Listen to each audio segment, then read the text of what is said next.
It's been a somber day. I'm here in beautiful Phoenix, Arizona. I came down here to pay my respects to Charlie Kirk, his memorial, his family. I came here to go to the memorial tomorrow at the State Farm Stadium. I flew here late last night.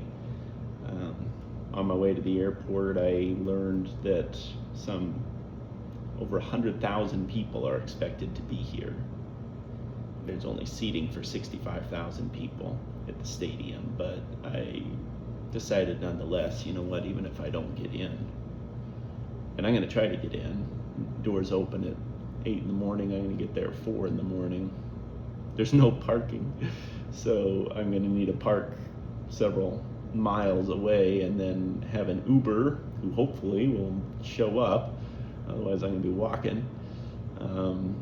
But to take me to the stadium from there, because there's parking for 15,000 vehicles or something I read, and there's going to be at least 100,000 of us.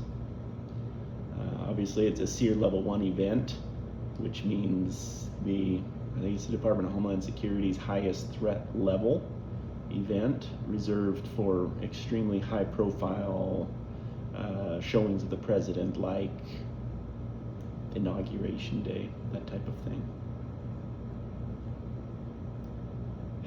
I went to the memorial. I went to Turning Point USA today after driving around the stadium and figuring out how I'll get there tomorrow.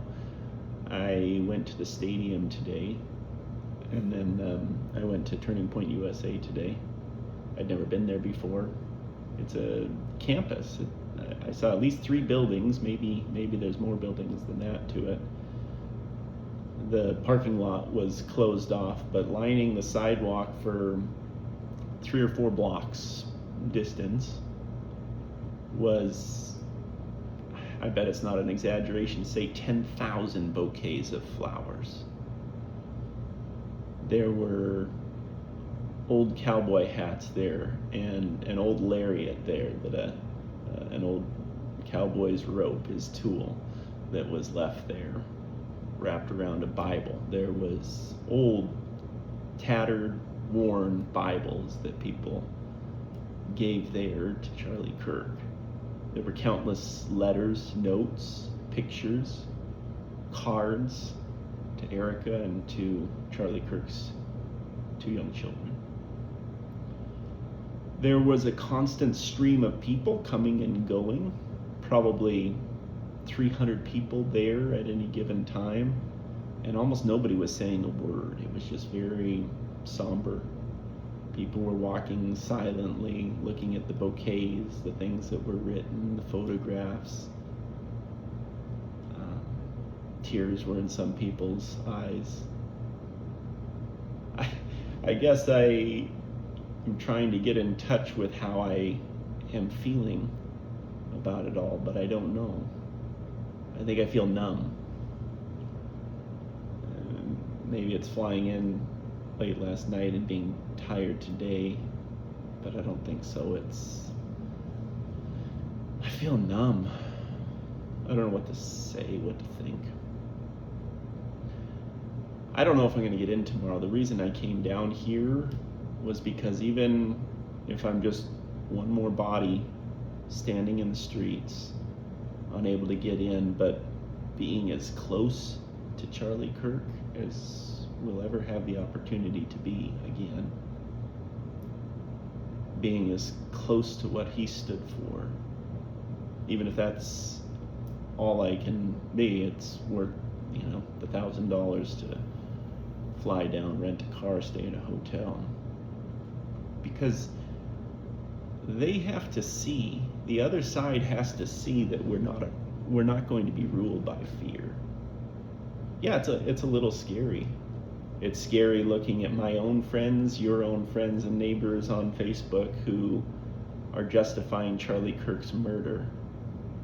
Charlie Kirk was not a radical right-wing. He was moderate, mainstream.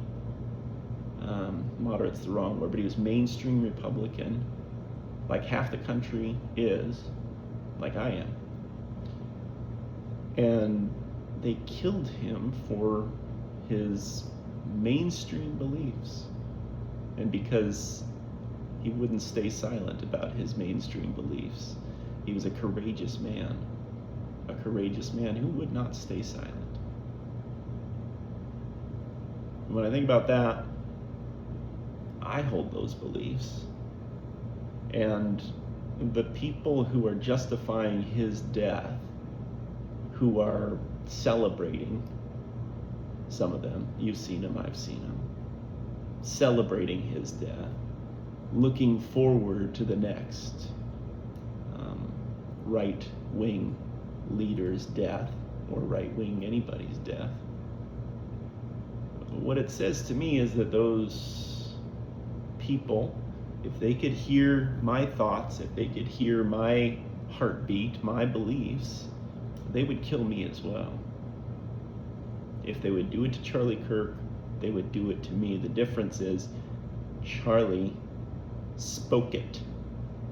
He exercised his free speech to speak the things that he believes, and those things are the same thing that half the country believes, more than half the country, as we saw in the last election.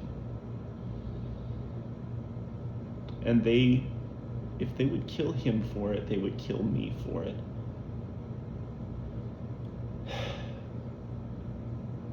So why am I here? I don't actually have notes. I was writing in my journal, but I'm not going off of notes. I'm just rambling, and I'm trying to figure out what I feel in all this. You want it to mean something, and it does. You want some level of control. You want to stand in the way of the punch that's going to hurt Charlie, that's going to hurt others. But he's already gone. He's already been murdered. What do I want to do? I'm on my, 7th or 8th successful business that I've started and run. God's blessed me financially. God's blessed me with a beautiful wife and 3 beautiful children. I have a life that I love. I really do. I love my life. I have a dream career. I get to work from home most days. I'm so thankful for the life that God's given me. But watching Charlie Kirk and seeing the impact that he's had, he's 10 years younger than me. 10 years younger than me. I'm 41 years old. Watching the impact that he had over the last decade,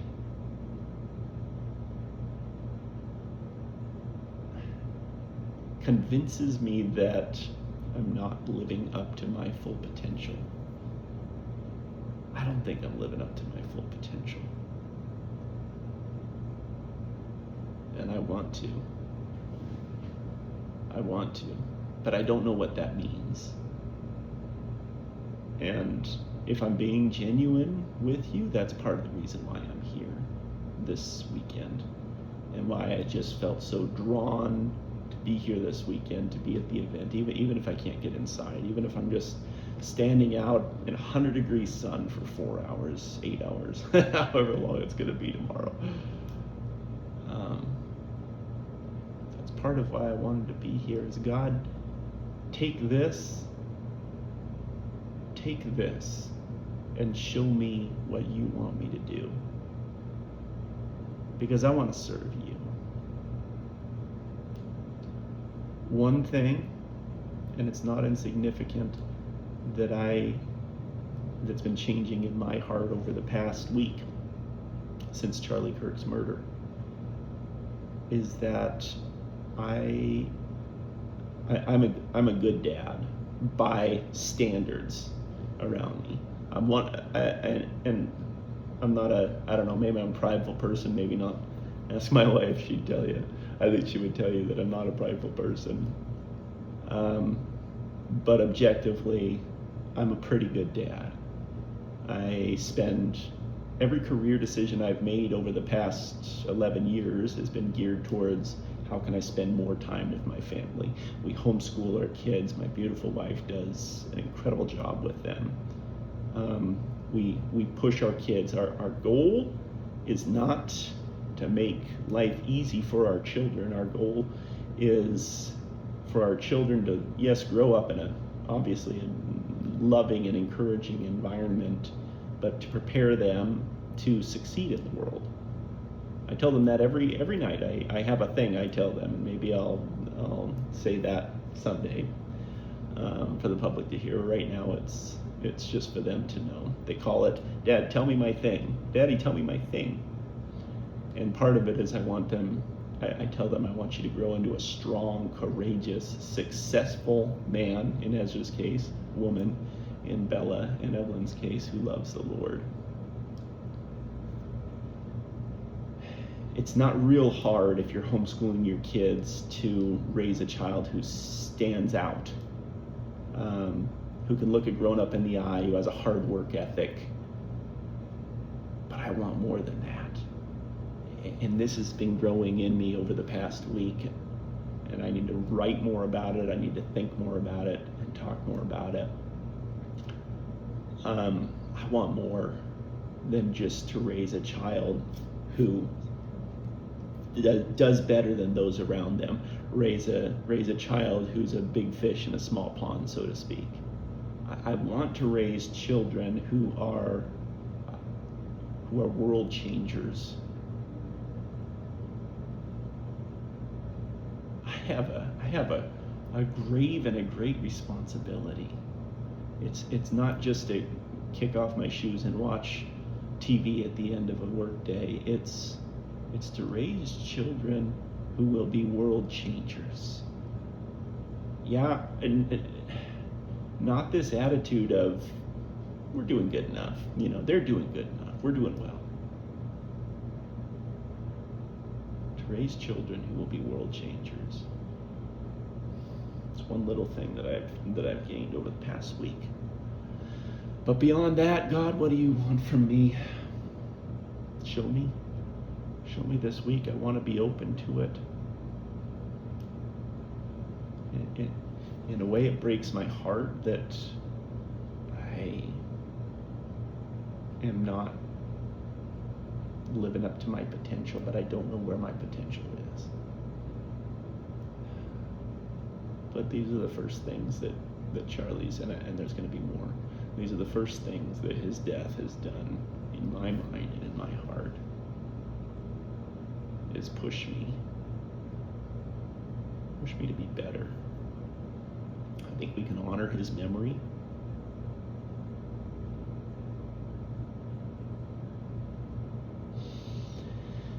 And God bless tomorrow. God bless tomorrow. May the world see through our actions tomorrow that our love for Charlie, our love for freedom, our love for you, our love for the ideals that this nation was founded upon is greater than their hate. It's greater than their hate. May the world see that tomorrow, Lord.